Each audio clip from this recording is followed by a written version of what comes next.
All right, I think we're live. Is that the case? Sorry, folks, as things go, a few bits of technical difficulty over here. But let's go ahead and get started. What was 30 minutes might be 20 minutes now, but that's okay. Welcome to everyone, and thanks for joining us. My name is Eric Carter. I am the Director of Partner Marketing here at Sysdig, kind of focused on the cloud ecosystem.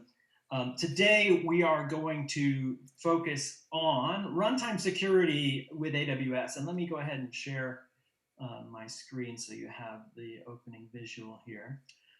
Hopefully that will come across. And so runtime threat detection on AWS. We're going to talk specifically about how this works with containers and cloud in general. But I'm joined today, happily, by Vipin Mohan, who is kind of the segment lead at Amazon around containers. And we're going to kind of chat about what it's like and what are some of the options and challenges and options around runtime security for workloads on AWS. Vipin, maybe you can say a few words about yourself and kind of give an intro. Yep. Can you hear me, Eric? I can. Awesome. Happy New Year, Eric, and Happy New Year to our audience as well. Thank you so much for this opportunity. My name is Vipin Mohan. I am the segment lead for containers at AWS. And it's great to be here with Eric from Sysdig. Together, last year, AWS and Sysdig delivered some really awesome products. We did Falco support for Fargate, and Sysdig was actually a launch partner for EKS Distro, one of our key products at reInvent last year. So it's been great working with you, Eric, and the Sysdig team. But on a lighter note, I think the most awesome product that you guys shipped last year was this one.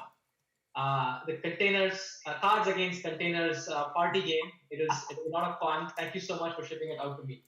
Cool. Yeah, we got a lot of interest in that. It's a lot of fun.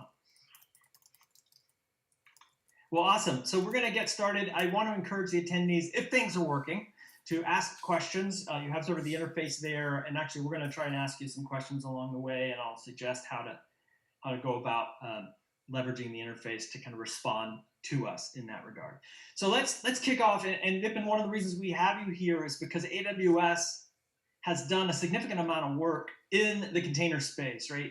And today we want to talk about securing containers that are running in production, what we call runtime. And what I think could be helpful is to start by highlighting what is effectively the current state of the art for AWS Container Services offerings and give us a little idea about container adoption, customer adoption, that kind of thing. Does that make sense? Absolutely, Eric. But very quickly, it looks like your screen may not be visible. Just wanted to check on that. Okay. I am doing the screen share via the interface. I don't know. Okay, looks like it's visible now. So cool. All right. Awesome. So absolutely. So with a rich set of container services, our strategy at AWS is to give customers choice. And Amazon ECS and Amazon EKS manage how customers run containers. But there's still the compute layer that you need for running your containers. And we'll get a little bit deeper into that in the next slide. But before that, I definitely want to call on Amazon ECR, which is our fully managed, secure, and highly available Docker-compatible registry service. ECR supports private Docker repositories as well as public container images that we announced at reInvent. Amazon ECR Public is a fully managed registry that makes it easy for developers to publicly share their software worldwide for anybody to download. And in fact, in terms of customer usage, as of a few months ago, we had more than 2 billion plus pulls on Amazon ECR per week. That is a fairly substantial number. We also have one other service which we don't have on the slide. It's AppMesh, which is a service mesh that makes it easy to monitor and control microservices running across AWS. And customers can basically have a managed infrastructure to deal with network conditions, and it can be across multiple clusters, multiple orchestration systems, and even on multiple VPCs. So I do want to spend some time on the different compute options. And Eric, if you could jump onto the next slide. Sure. So on both Amazon EKS and ECS, our container orchestrators, customers have the option of running containers on several different compute options. The first is AWS Fargate, which is a serverless container compute engine where customers only pay for the resources required for running containers. And think of customers who do not want to manage servers or don't want to have the overhead of handling capacity planning or even like isolating container workloads for security. So Fargate is best suited for those use cases. And we actually have hundreds of millions of tasks running on Fargate each week. And more than 40% of our new AWS container customers prefer to use Fargate. The next compute platform is EC2, which is probably the widest choice of instance types, which is processors, memory, and networking options for customers. And this is suited for customers who want to manage and customize the underlying compute environment and even the host operating system. Whatever they want to pick could be Ubuntu, Red Hat, Bottle Rocket, whichever they choose. Then we have, on the edge and 5G use cases, we have local zones, which is an extension of an AWS region. And customers who really want the ability to place resources in multiple locations closer to end users would prefer local zones. And Wavelength is an ultra low latency mobile edge computing platform, and it is suited for 5G applications, interactive and immersive experiences, commercial vehicle, connected vehicles, things like that. So those are some use cases and compute options that we have. Lastly, I want to call out Outpost and something that we launched at reInvent in terms of running containers anywhere. So Outpost has been around for a while, and basically, Outpost allows customers to run containers using AWS infrastructure on premises. And this is best suited for customers who require local data processing, data residency, and maybe want to do some kind of hybrid workloads. The ECS Anywhere, EKS Anywhere, and EKS Distro were announcements that we made at reInvent last year. And through these, our goal is to help customers run their container workloads across any infrastructure. That's the end goal with these announcements, and we should be seeing these products coming up during the course of 2021. To summarize, Eric, based on discussions we've had with customers, the question really is not when, but it's not if, but it's actually a question of when they want to containerize their workloads. And according to a CNCF report last year, 68% of developers that are using containers as a service prefer to use Amazon ECS or EKS. And our goal at AWS is to make AWS the best place for running container workloads. Got it. Cool. And you know what? For the last two things that you introduced, thinking about Fargate and ECR and all that, the last LinkedIn Live we did, people can go pull that up. We talked about kind of the security, more a shift left image scanning and that kind of thing. And so we are embracing not just ECR Fargate, but everything that you're seeing here along with you guys, because there is a need, whether you're running EKS, ECS, whether you're running this on Outpost, etc. There's a need for security with containers that sort of brings folks to a different point where they realize that some of the tools that they used in the past may not work exactly the way they want them to. Here's what I mean. Containers tend to be opaque, kind of opaque black boxes, in the sense that it's hard to see what's happening in the container. And they're spinning up and being orchestrated and put all over the place. So how do you keep up with that? And the fact that containers are ephemeral, start, stop, and that's, Fargate is clearly one of those places where I'm going to run a task, it's going to start, it's going to stop, and I'm on my way. Well, what happens? Can you keep track of what's happening, even in a short amount of time that a container may run?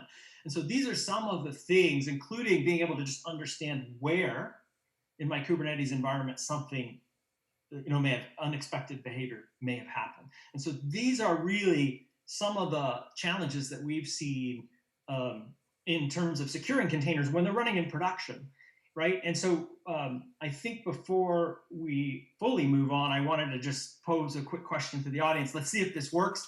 I'm going to ask it and then we're going to move on. And this is kind of giving you a chance to respond. We're trying this for the first time. What's your top runtime security challenge? Is that visibility into what's happening? Like I mentioned, it's hard to see in containers. How do you solve that problem? Is it understanding context? where in the Kubernetes kind of world is this happening. So you can use a light bulb to answer one, you can use the hand clap response to answer two, or is it something more like network security? It could be any number of things beyond these, but we're going to go ahead and give it a shot to try and get you to respond. So I'm going to move on, but thinking about runtime security, if you've ran into this challenge, what of these three would you consider your top challenge? I do want to, Vipin, to continue the conversation and kind of pose to you the question: this, you're working with AWS, you're working with the customers, they're running production containers. What are some of the security considerations that you see pop up, right, in the different practices in use?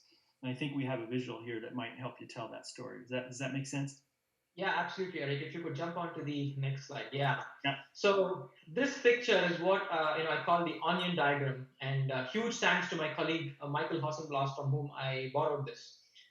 So the reason I like this diagram is that it's very important to approach container security with a multi-layered approach, and this diagram clearly conveys that. So starting at the very bottom, you have user data. Now this could be things like personally identifiable information, like your social security number, date of birth, all of that sensitive data. It's very important that you secure that. Next, you have the configuration layer. And what this means is, it could be things like passwords or API keys. How do you secure and protect that? And what kind of checks and balances do you have in place for that? For example, what happens if a developer accidentally checks in a password into GitHub?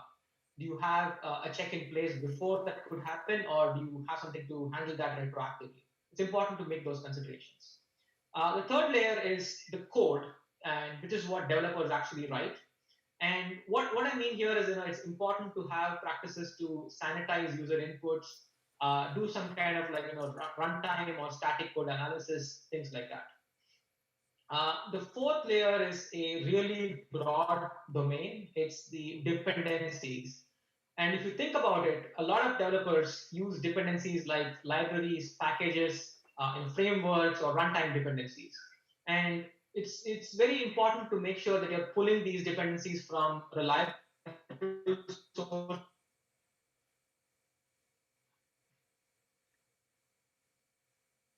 sources.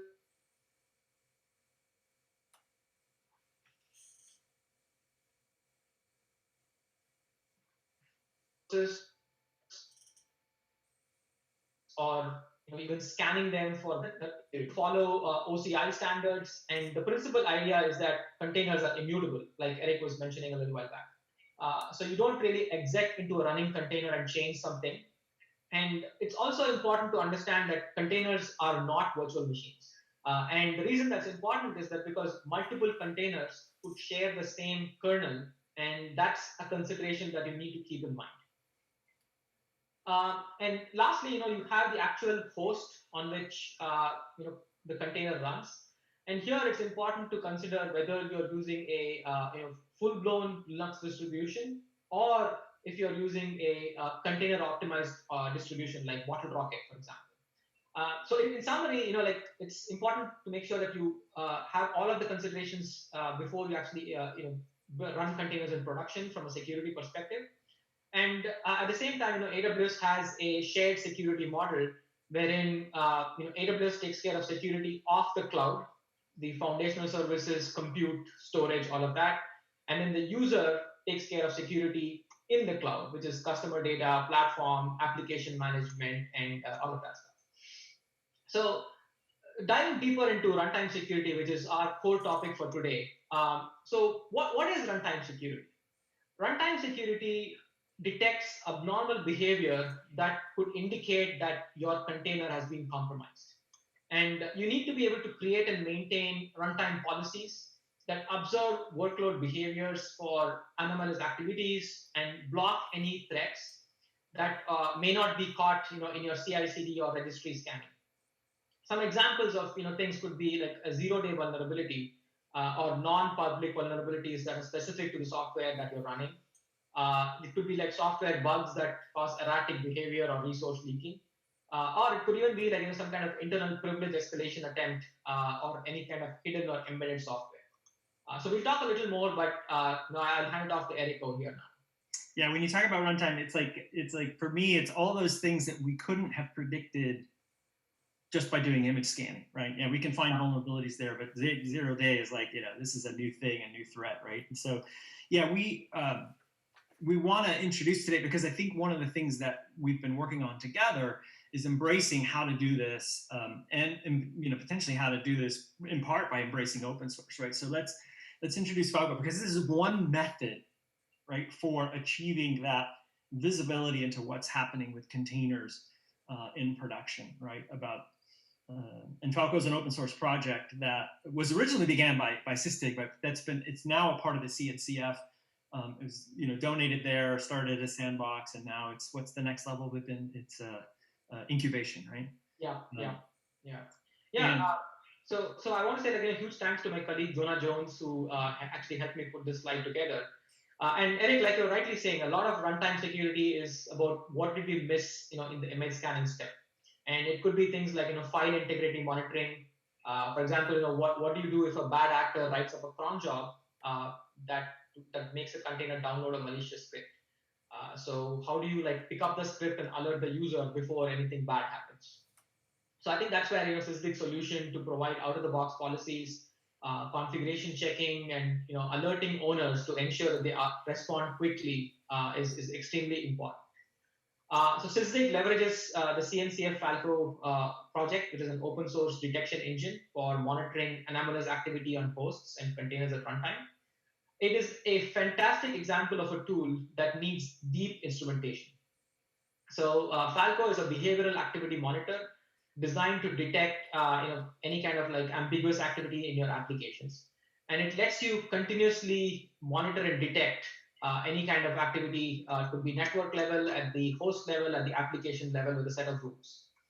Falco is the de facto runtime security tool for Kubernetes, and it's also at the core of Sysdig Secure. Some of the joint customers for AWS, who use Falco on AWS are Shopify, Goldman Sachs, and SAP Concur. And at this point, I want to call out the a fantastic integration that AWS and Sysdig did together last year around Fargate. So ptrace is one of the most advanced system calls that can be exported by the Linux kernel.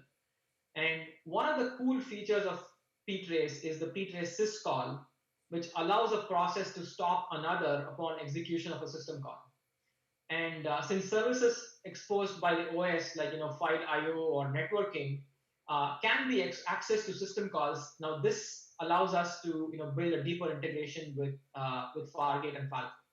So in Fargate platform version 1.4, we added support for ptrace, and in my view, it is a game changer because it not only allows customers to use debuggers like GDB and troubleshooting tools like strace, but it's also a solid framework for deeper instrumentation that we can build upon. So yeah, that's my view on Falco, Eric. Yeah, and the interesting thing there is you're pointing out the Fargate use case. It was we had everything nailed when it was all node and host based, where we could do instrumentation at the kernel level, but then along comes serverless. Where's the server? There is no node, right? So how do you deal with that? And then you guys have enabled that to be able to take place so that we can, again, examine as one source of data, the syscall information and identify anomalous or unexpected stuff, right? Bad stuff that's happening at runtime with Falco. And I think one of the important things here is that, we're able to, it's kind of like a single source of truth. We're able to see what's happening, but we also will enrich that with Kubernetes information so that I can see, the namespace or the particular pod, or I can see, clearly all the way down to the container level where stuff is happening. I think one of the things that we've done is pull these integrations. We've built on top of Falco as well, the Sysdig Secure platform. I think maybe at this point, I just want to show a little bit, if I can, in a demo in the time we have left, just to see how this actually shows up. So I've already got my kind of demo environment open here, and I just want to jump through a few different things, and let me close out. What we're looking at is kind of like runtime policies. Those are built on Falco rules, again, Falco being the open source project, but Sysdig Secure being a part of the platform that we have to monitor its secure environments. And you see, just look at the words here: suspicious network tool in a container, or sensitive info exfiltration. And these are out of the box policies that you can turn on, but you can also build your own, because Falco has a really, one, easy to use, and two, powerful syntax to actually write your own set of rules. And like you can kind of see under here what some of that would look like. And in terms of building on top of Falco, just to show you an example, one of the things we've done is be able to give you that context so that I can dial in a rule. Maybe you said execing in a container shouldn't be done. Sometimes, admins want to be able to do that. Fine, you can turn on a rule to look for that, someone running commands in a container for certain sensitive parts of your environment, but turn it off for others and sort of monitor for that. And you can dial that in by all the labels and information that we have to help do that.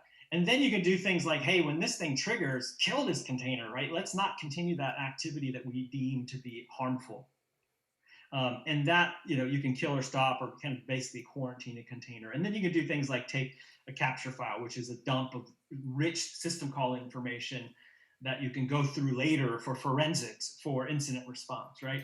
And so this just shows you kind of some of the policies and rules. Now, these are built on top of this rules library that comes from Falco, right? And you see a bunch of them as we've defined them that relate to compliance initiatives, that relate to different processes.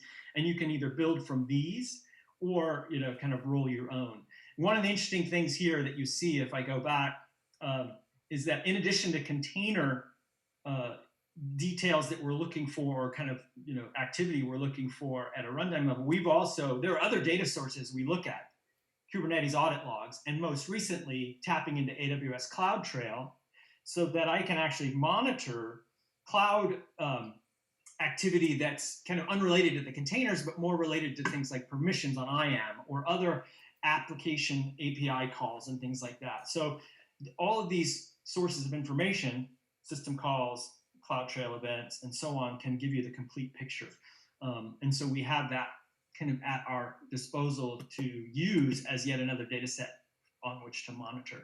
Now, if I'm a security operations center person and I'm wanting to understand what's happening in my environment, you have different things that will trigger, and that's what we're looking at here. And there's some specifically I wanted to get to just to show you real quick. That you got things like pods being rejected. Why were they rejected? We can dig and see that information. We can go in. I'm trying to get to one in particular, which is about the suspicious activity. We're even scanning information. This is what we call our event stream, and you kind of get these, and you can again fine tune this so you get you can whitelist things. You can decide what's important to see and what's not important, right?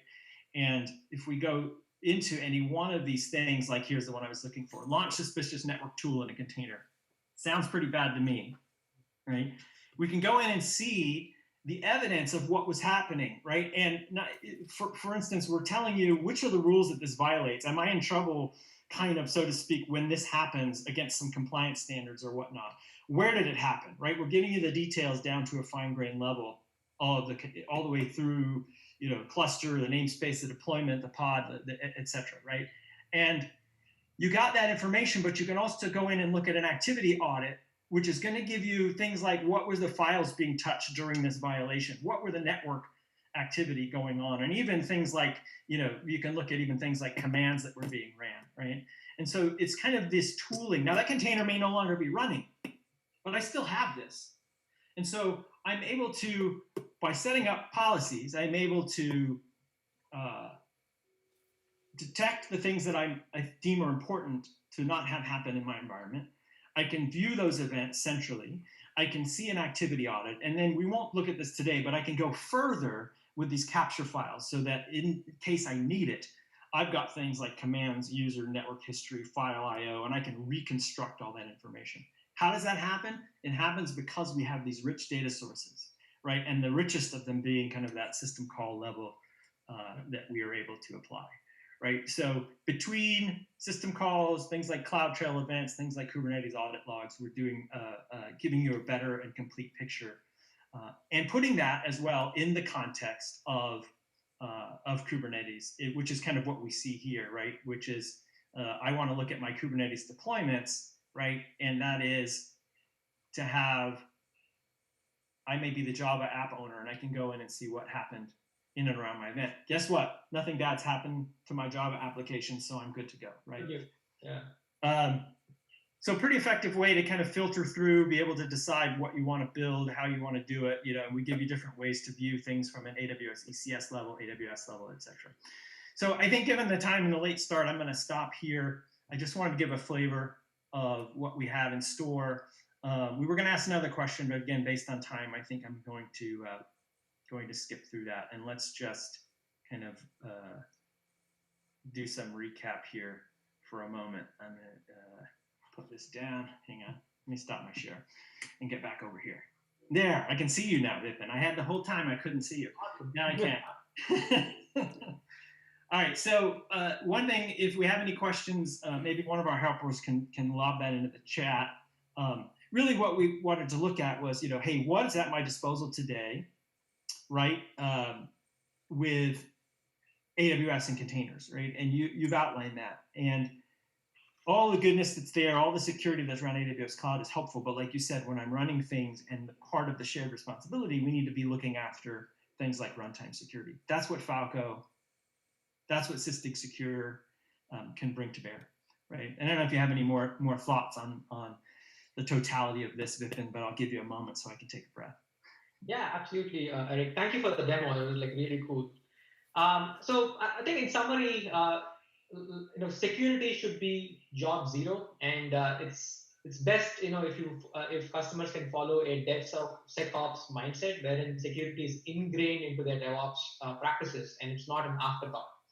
And you have like really nice tools that customers can use off the shelf, like Sysdig Falco with AWS Container Services, and Falco offers integration with several AWS Container Services. And we have a tight partnership between AWS and Sysdig. So really looking forward to shipping some cool stuff this year. And if anybody have any questions, feel free to reach out to either me or Eric, and either now or offline. Cool. And again, if there are any questions that we should handle, we can take one now, or I think anything that does come, we can answer, right? I think most people saw our emails at the beginning. Or you can see it on the replay. Let me share one more time here, because I think as we look to wrap up, there's more than one story to tell around security in the cloud and security with containers.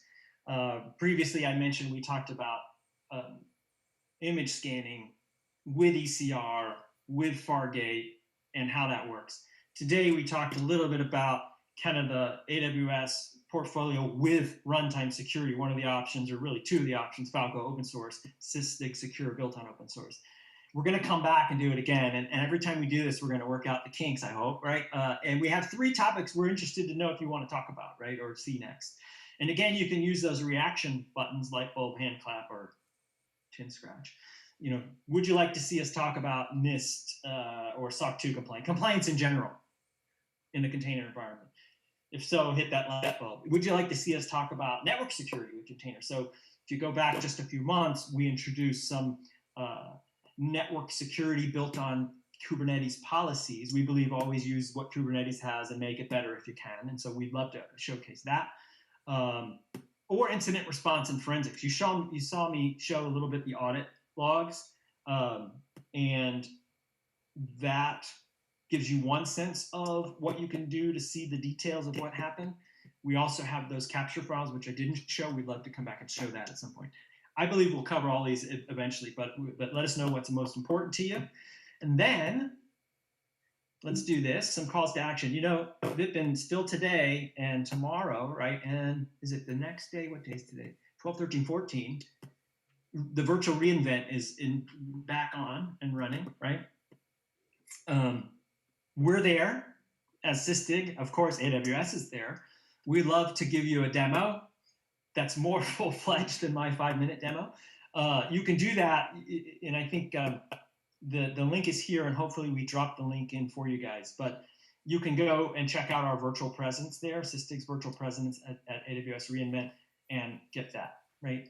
We're also working on a workshop, which I think is really cool, because we're doing kind of a hands-on And basically, what are you going to do? You're going to show up. We're going to give you a little groundwork information. You're going to be able to have a trial assisted, a backend that's provided to give you the AWS portions of it, and you're going to be able to try some of the security pieces. We're doing 3 of these, so you can go to this particular link and sign up for that, or you know, probably by now you can search Sysdig AWS Workshop and find it. And last but not least, if neither of those things you'd like to do, but would like to jump right into a free trial, we've got a link for you here. This is going to put you directly into a request where we'll know what's important to you as AWS. Pretty much from any page on Sysdig's website, you can request a free trial. No credit card. Get your 30 days and start playing with the product, which would be great. All right, so those are the calls to action. And I'm glad we made it through. I know there was a few hiccups at the front end. That's okay. That's what live is all about, right, Vipin? Yeah. All right, so first of all, what's that? It's a good way to start off with an adventure, you know. Yeah, it gets your blood pumping. I just want to say thank you so much for joining us, Vipin, because I think when we can talk together with a partner, because we're, you know, Sysdig in a vacuum is really no good. What you need is the full-fledged platforms to work together with EKS, ECS, Fargate, those kind of things, right? So having you here was wonderful. Thank you. Thank you, Eric. I mean, it was awesome being part of the show. Really appreciate the opportunity. Thank you. Yeah. And with that, I just will thank the audience again, and wanted to make sure we invite you back again and again. We'll keep covering good topics, and we want to make sure that you get what you're looking for. So hopefully we got some good feedback, and we will be in touch on the next one. All right? Perfect. Thank you all. Have a great day.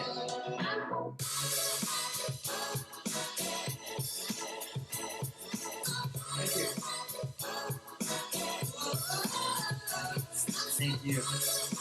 Sorry for the funky start. It made it a little awkward.